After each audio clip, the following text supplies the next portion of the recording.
I'm May Hamilton, and this is Unpacked, the podcast that unpacks one tricky topic in travel each week.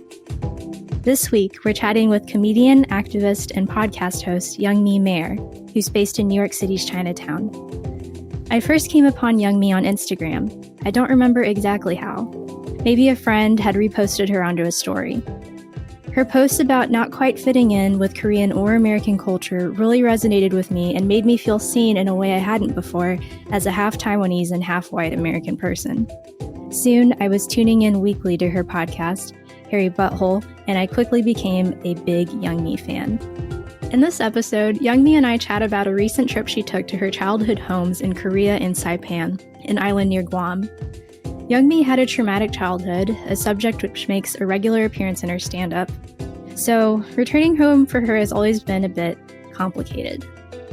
And this time, she brought her young son, Mino. So we discussed what it's like to travel to a place that has emotional baggage for you, and how to still find beauty in it. We also talk about Asian moms, what it's like to be biracial and Asian American, and why these identities can be so complex.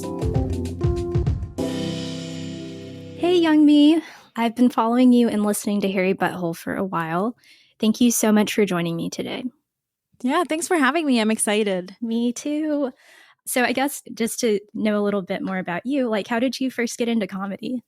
I first got into comedy in 2018. I had a realization that, I was sort of living my life in a way that I didn't want to. It's so cliche, and I'm so sad to tell my story because I feel like there's 800 similar stories. For some reason, women are married and they have a kid, they get divorced, and then they do stand-up comedy.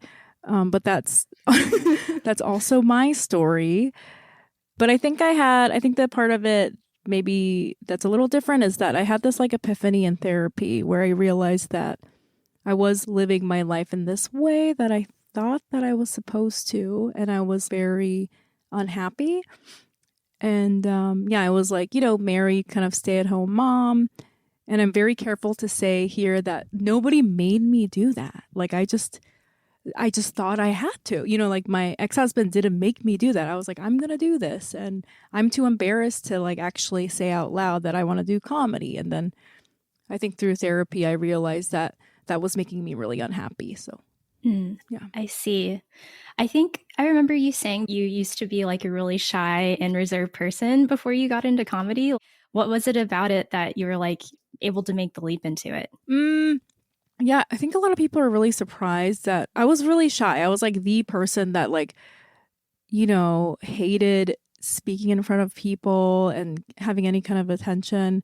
I think this is where it's going to get a little woo-woo, gemstones or, but I'm a Cancer rising, but my sun sign is Sagittarius. So I feel if you know about astrology, I think it's very sort of classic. I'm a classic Sagittarius, if you see me today, but I think it was my Cancer rising making me a little shy in the first half of my life, I guess. Yeah, those water signs, I get it. And I think it is such a gift to the world that you went into comedy, honestly. Thank you. So with people who might not be familiar with your stand-up or your podcast, what topics do you really like to cover and, what interests you? I guess the majority of my focus has been my Asian biracial identity and being Korean and, sort of approaching it from this very unique standpoint, I think, as somebody that's biracial, but I grew up in Korea and I moved to the States when I was 20. And so I have a lot of I share a lot of similarities with Asian Americans, but then there are some differences. And so that's probably my main focus. But then I also talk just about being a single mom and just sort of being chaotic and whatever that brings, and feminism and just my core beliefs, which are obviously Asian, what's it called? Social justice. Is that the right term? Is that creeping people out? Asian identity politics and standing up for, Asian people's rights and feminism and sort of subverting stereotypes around all of those topics. I like to show people that I'm not what people expect from an Asian woman. so that it sort of allows other Asian women and people that live the way I do to feel like they have the right to, you know? Yes, I love that. Kind of just get into like the humanity and complexity of things. But okay, so for people who don't know, I'm also mixed Asian American. So what is that like for you? Like, what are the complexities of this identity? What does it feel like? Well, first of all, I have to say I knew that right off the bat because I feel like we always see each other, yes. right? Yes. I could tell from a mile away. So I guess that's like one part of it. You know, a lot of us are invisible, right? Like I'm sure you've experienced this. People think that you're either Asian or Asian people are like, we don't know what you are, but you're not us. And like people don't immediately see you as biracial, I think, unless they are biracial or mixed themselves. So we are invisible. Right. And I think that is very unique because even though all of us people as mixed race biracial people, whatever mix you are, we have very similar lives and experiences. Exactly. But because we're like not really grouped together, we're always like stragglers and like we're like with the Korean group, kind of, or like the white group, kind of, or, you know, the like whatever race you are, I'm sure that you feel kind of like you're like adjacent to it. Yes. But no one ever like puts us together in a room. So we can never like band together and, you know, overthrow the government, which I feel like we could do, right? We totally could. Right? Yes. But they're too afraid of our power to put us together, I think. And then a part of like why I think a lot of mixed race people are invisible in America specifically. I'm not sure. You're based in America, right? Yes, I'm in LA. Okay. Yeah. Okay. I was like, I don't know if you're like a sneaky Canadian or I'm just kidding. But especially in America, it's even worse, I think, because other places in the world, like in Korea, there's like a word for it. But in America, you know, because of the history of the one drop rule and, you know, like those anti-race mixing laws. Right. It's so harsh here. It's like either you're one thing or the other. And so I think we're very invisible here. I agree. And I think what you were saying about like not belonging quite to one community or the other, that suffering, I think makes us quite powerful. Suffering. Yes. It has like forged us into, you know, stronger people, I think. I hope. And also it's made us weirdly like feel like we're really special. I went to this like comedy show and I didn't know this at the time, but my friend invited me and it was for mixed Asians. And the person sitting next to me, she was like, I don't like being in this room because I feel like I like being the only one. I'm special. And I was like, what are you talking about? And she was like, oh, didn't you know this is like a mixed Asian comedy show? And I looked around the room and I was like, oh my God, everyone is so hot. Like I was like, I didn't even notice because like we're invisible, you know. And I looked around, I was like, oh my God, everyone is like mixed Asian here, and I was like, damn. And I was like, I am uncomfortable. I'm a little uncomfortable. We're all gonna like fight to the death. There's only gonna be one that comes out. That's so true. It's so true. We would just like eat each other like hamsters or something. So nice to talk to you about these things. You get it. Yeah, over Zoom, because if we were in the same room, we would fight until only one of us remained. Exactly. It would probably be you. Unfortunately. Yeah. I don't know. I feel like you're like a sleeper, like fighter. It's always the quiet ones. Yes. Just kidding. So one of the things that I really love that you did recently, I think in the last few months, that I think has been kind of new is doing these little vlogs of your travel experiences and just, I don't know, being out and about. And one of the ones that you did like a few months ago is about you traveling to Saipan in Korea. So do you mind talking a bit about that trip, like how long it was, just all the basics? Sure. So, you know, that was my first time back to Korea and Saipan, which is a small island in the Marianas, which is in Micronesia. And half of my childhood, I grew up in Korea, and the other half, I grew up on Saipan. And I used to visit Korea very frequently because my parents live there, and I have a son, and obviously I would take him, but I hadn't been back since COVID. So last summer was the first time I've been back in maybe 3 years, at least.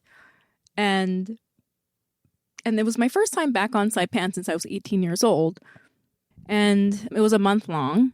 And we stayed with my parents. And I was like kind of scared because I'm like, as part of the subverting Asian stereotypes thing, I'm very open about like my childhood trauma, because I think there is like this idea that Asian people never talk about that kind of stuff, or there's a stereotype. So I've been very open about this relationship I've had with my parents. That's a little difficult, but it actually ended up being very, very great. Like everything was fine. You know, we had like 1 or 2 fights, which is expected, nothing too severe. And then the Saipan part was amazing because like my son got to see it and it was really exciting. Yeah. Oh my gosh.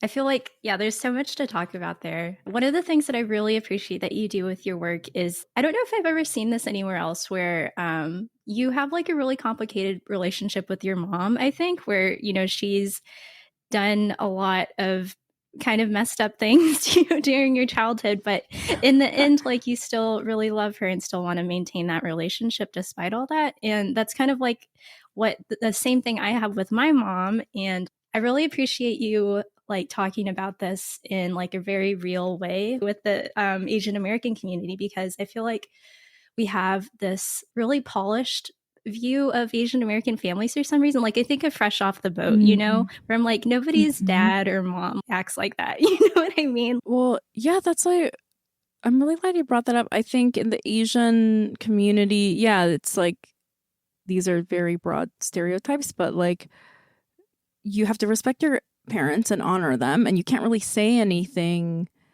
bad about them publicly. And I think a lot of Asian people feel that pressure, you know, and they would never say it. But unfortunately, Asian people are human beings like everybody else in the world. A lot of us have abusive parents, and a lot of us had abusive parents and live without realizing it. You know what I mean? Right. And without processing it. There's a huge scale, obviously, on like what kind of abuse people can go through. And some people, Asian people, actually don't talk to their parents, or they don't have relationships because of the history of abuse. And some people are like me, where they've processed it and sort of lived through it. And some people, you know, don't even realize that they went through abuse.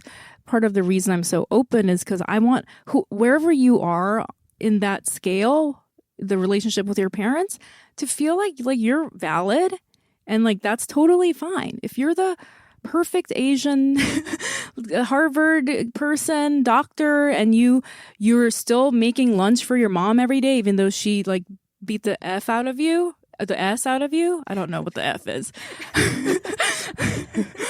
Beat the F out of you. It's a Korean saying, but like even if she beat the S out of you and you're still, you know, showing up and, you know, washing her sheets or whatever, the perfect Korean kid, Asian kid, after going to Harvard, you're valid because that's valid. That's your life, and you have a very forgiving mind, and that's great. You know, you care about your relationship with your mom that much and respect her that much. But if you're on the other end where you're not even talking to your parents as an Asian person, I know a lot of Asian people that live like that, and they're not only like feeling the pain of this like broken relationship, but this unbearable shame because they're like, I don't look like the person on Fresh Off the Boat, or, you know, whatever representation, or right. And I think that's totally valid. If you're not talking to your parents, you're right. You know, they shouldn't have hit you with that slipper, you know, like that's horrible. I totally agree. So my relationship with my mom, yeah, and now it's fine, but I did have years where I didn't talk to her, and I felt so guilty about it. And like I shouldn't have, because I was processing stuff, you know? Exactly. Yeah. Yeah. And I think what you said about shame is such a big thing. Because, again, not to overgeneralize, but I feel like with a lot of Asian cultures, there's this whole thing about losing face, right? Being ashamed that XYZ happened. So, not keeping up with appearances, whatever those ideas might be. So, yeah, that's why I think the work you do is so important. Just getting it all out in the open, you know? Yeah. And it's like, so, I mean, thank you so much for being like so complimentary, but it's so weird because all I'm doing is just being very honest. So it's like sometimes it's hard for me to when I hear people compliment me in that way, I'm like, oh, I'm not really doing anything. But then I'm like, oh, I can see that other people don't want to say this kind of stuff. Sorry, I'm just feeling weird because I'm like you're complimenting me. And I'm like, ugh, God. No, I get it. You're just doing your thing, living your truth, which, yeah, you're doing a great job, but I won't say anything more about it.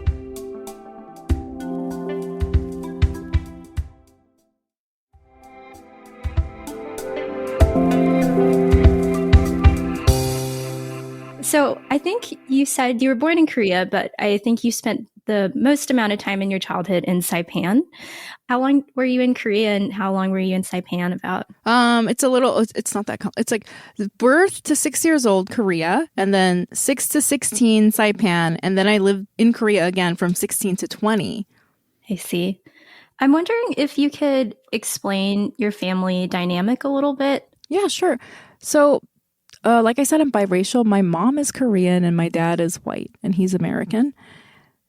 I guess something that's a little unique about them compared to other Korean white people or American people that are my age is that my dad wasn't in the military.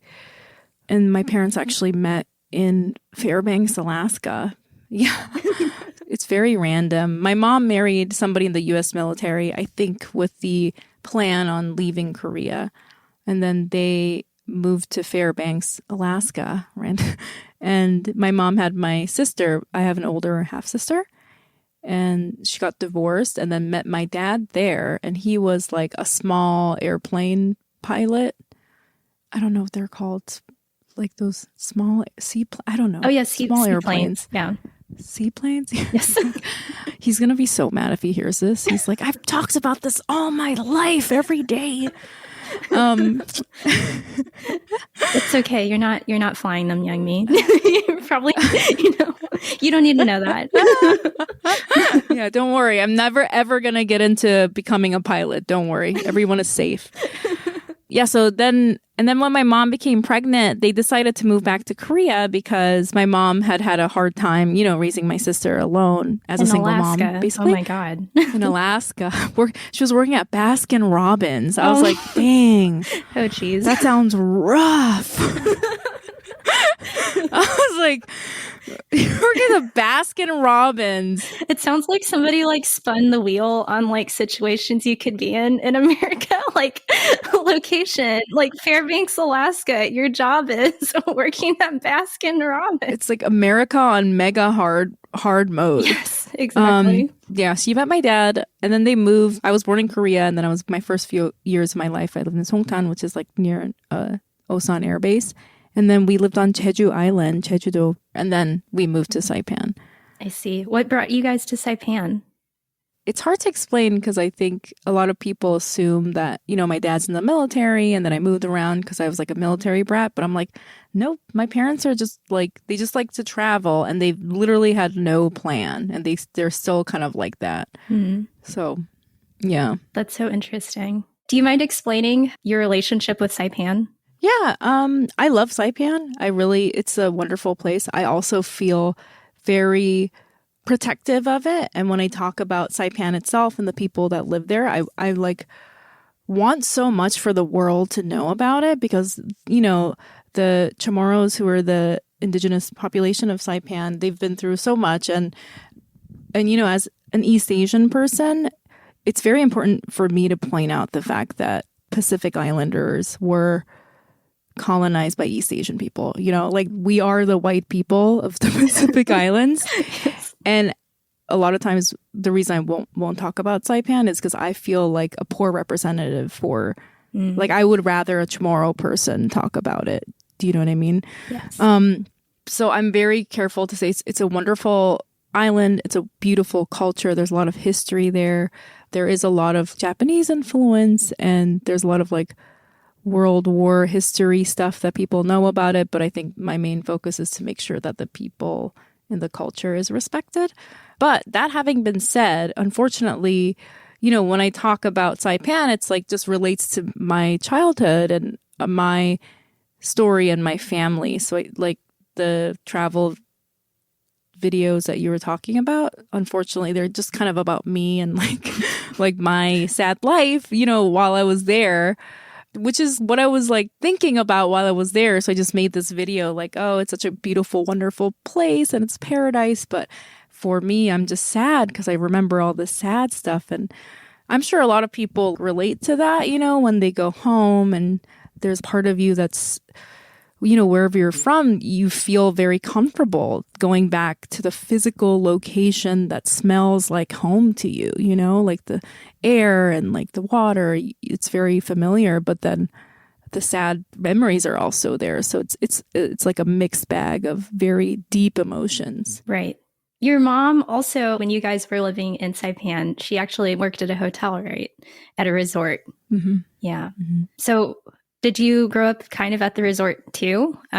Because she worked there? Yes. Did you spend a lot of time there? I did. I spent a lot of time there, and then we were sort of left to play, which was really fun. It's like I became friends with another kid who became my best friend, whose mom worked there. And so we just ran around the beach and like the water park all day. And so it was really fun. But it was like, I think for most of us, even if you had a very hard or very great childhood, there's both aspects. There are parts of it that were like super fun. And we got to like explore this beautiful tropical island. But then it was like basically negligent abuse. It's like, where was my mom? Like, I don't know. Like I was 7. I was like, why was I like, and I just think back on all these adventures that I got in with my friend. And I was like, where the hell were our parents? Like, why were we allowed to do that? Like, it's stuff like that. Exactly. Yeah. Bittersweet. Yeah. Not the same thing, but my family had a Chinese restaurant. So, my parents or my mom would also be working and, I would just be off doing my own thing too. So I relate solidarity with working Asian mom stuff. Yeah. I totally think that's the same thing. I think a lot of like Asian people, not only Asian Americans, but in Asia, like know that sort of feeling of my parents are busy and you're stranded at their work and like you have to figure out how to keep yourself entertained, Yeah. Okay. So I guess how did it feel traveling back to these places, having not been there in a really long time? What emotions are you feeling? What surprised me? I felt most of my emotions when I went to Saipan, and they were like these dormant, deep emotions that I did not realize I still had. And then, like, there was this one night where my mom and I finally got into a fight. It was like day 28 of my trip, and we were on Saipan. And we got in this big fight, and my friend was like, well, I'm going to come by and pick you up. And he, like, just rolled up. And I just, like, remembered when I, like, lived there. Like, the resorts are all these, like, East Asian tourists mostly, and they're all, like, dressed up fancy, and they're like getting driven around in like taxis or whatever. Yes. And he just rolled up in his pickup truck. It was like dirty because he lives up in the mountain. And he just had like these busted flip-flops on with like covered in mud and just wearing like shorts, just like smoking a cigarette. And he was just like, hey, and he just like rolled in and he like just immediately opens up like a cooler in the back of his pickup truck and like throws me a Bud Light. And I was like, oh, this is like, I remember this when we used to live here and like we would come pick up my mom from work because all the people that live on Saipan are like super casual and we're always like coming from the beach or something. So we always have sand and wearing like just swimsuit bottoms. And it's very stark, the difference between people that live there and you obviously stay at the resorts. And I was like, oh, I remember how much fun that was when we would show up and just walk into the continental buffet, like in our flip-flops and stuff like that. And in my memory of Saipan, it feels very isolating and lonely. But then I was like, oh, no, I remember I had like a safety net, like a friend safety net, Oh, that is so beautiful. And I guess maybe you might have felt isolated or alone at that time, like having this big fight with your mom and then realizing you still have your network there. What was it like also traveling to these places with your son? It was really amazing seeing what he reacted to and what he liked and he disliked. Like he loved Saipan so much. And we rented like a Mustang. It was like the cheapest rent-a-car. I was like, sure, we'll take the Mustang.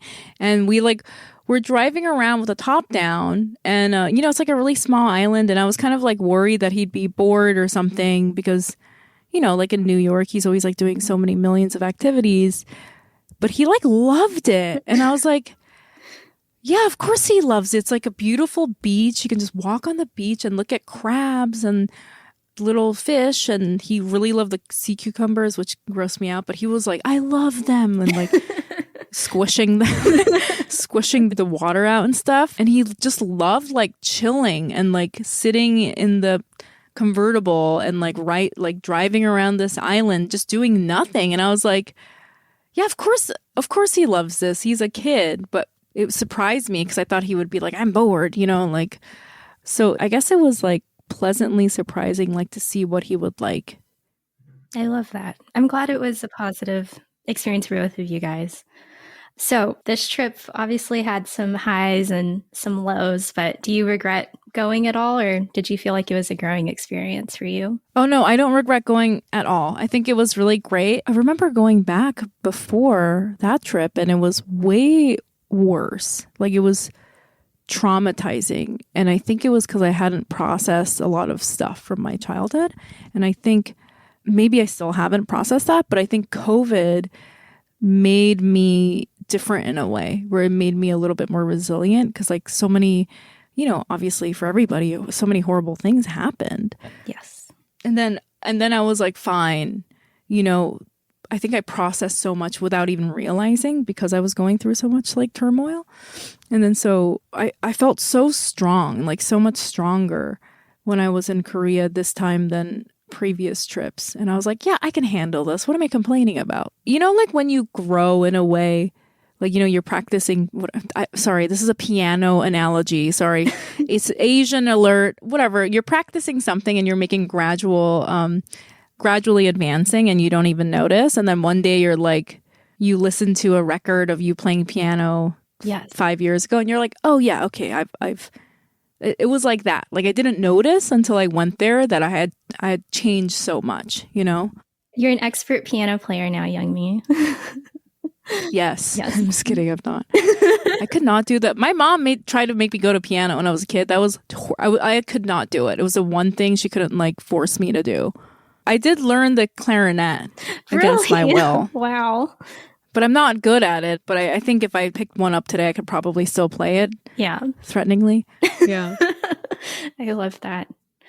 You have a new book coming out. Do you want to talk about that a bit? Yeah, I can totally talk about it. The interesting thing is a lot of the chapters are about what I sort of touched on today. But it's, obviously when I'm on podcasts, when I had my own, the Feeling Asian, like Asian Identity podcast or Hairy Butthole now, I sort of talk about ideas in these like abstract ways, kind of like, this is what I think about this, whatever. But in the book, it's very much taking form as like, obviously it's a memoir. So it's like these stories that I have like so many stories that I just have never told. And I'm a comedian, so they're obviously funny, but they are also very sad. But that's the concept of the book. It's called I'm Laughing Because I'm Crying, which is like, obviously a very popular thing that a lot of comedians talk about. A lot of our comedy comes from trauma. But not only do I talk about my own life and things that happen to me that are sad and funny, but I talk about generationally where that came from, because it's like I could trace it back to my family members through stories from my mom. And so there's a little bit of that in there, and this concept or this practice of making yourself laugh, because if you don't laugh, you're going to cry. And then you just end up doing both. Like that, like where that comes from in my family, Yes. As well as just like, I think funny stories about, growing up as an Asian person. And, I think I like talk about stuff about certain aspects of specifically Korean culture in a way that I have not seen. And I think it's really funny. And I think it'll be like relatable, hopefully, but I don't know. I know it will be. It's going to be awesome. Thank you. I can't wait to read hopefully. it. I think it's really awesome that you like draw the dots between your mom's behavior and like trauma that she's experienced, because I feel like that generation of people that come from East Asia, like all of them just horribly traumatized, So traumatized. Yes. Oh my God. That's a whole other level, I feel like, those poor people. Yikes. Yeah. Yeah. So, I mean, in a way, it's like, you can't excuse the behavior, but at the same time, it makes sense, like why they're like that. You know what I mean? Yeah. The funny thing is, I have this like desire to want to be funny because of that. You know what I mean? Like my mom was always like, she's her personality. We have very similar personalities. She's a Leo. And so she takes up even more room than I do. But she developed that part of her personality as a survival mechanism, Right, exactly. And she taught it to me as a survival mechanism.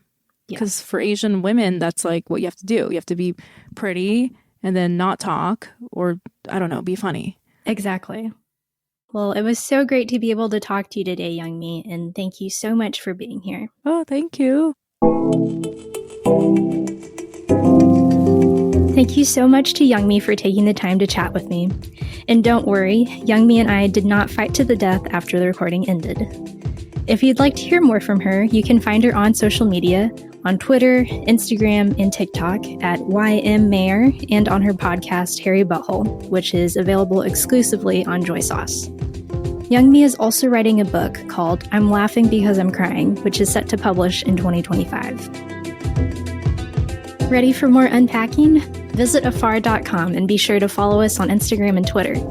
We're at Afar Media. If you enjoyed today's exploration, I hope you'll come back for more great stories.